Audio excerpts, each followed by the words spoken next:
We're going to work through the progressions from the setup to the single arm swing and talk about common errors.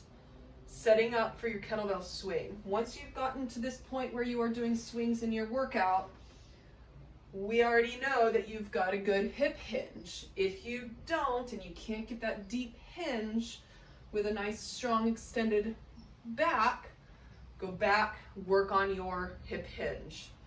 For kettlebell swings, two-handed swings, the setup.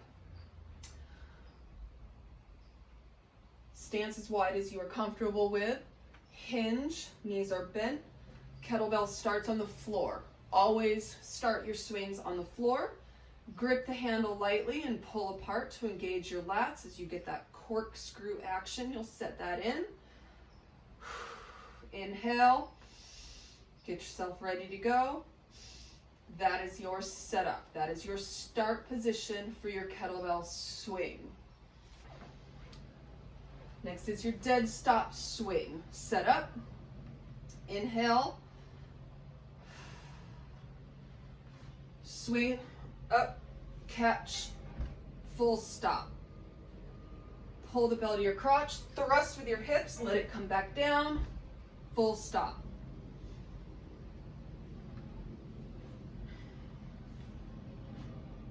Your third step in your kettlebell swing is your continuous swing. Once you've mastered the setup and the dead stop swing, you're going to do the movement continuously for reps. Catch in a hinge, stop in a plank. Your body moves from those two positions. Hinge, plank, hinge, plank, hinge, plank, hinge, plank. Let the bell float. Your grip is light. Your abs are tight. Your feet are gripping the floor. Hinge, plank, hinge, plank. One more progression for the swing we'll talk about today is your single arm swing. Setup is exactly the same, always starting with the bell on the floor. Your free arm with a single arm swing is locked in tight, tension, same movement. You're resisting rotation with the weight of the bell.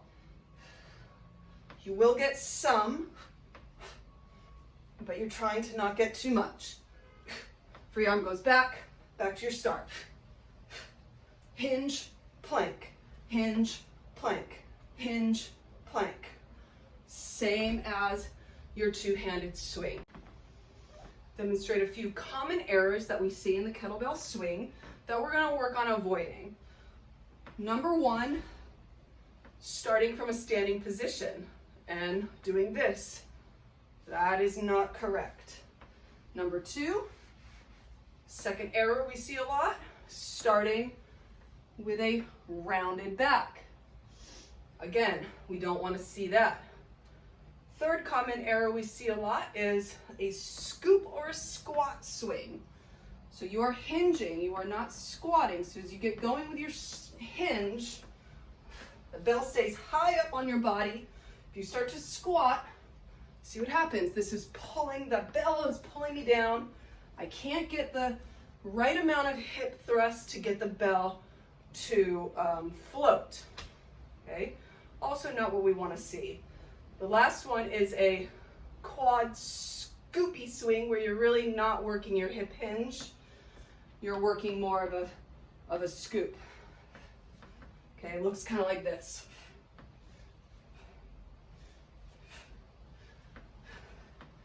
So I'm not really getting too much of a hinge.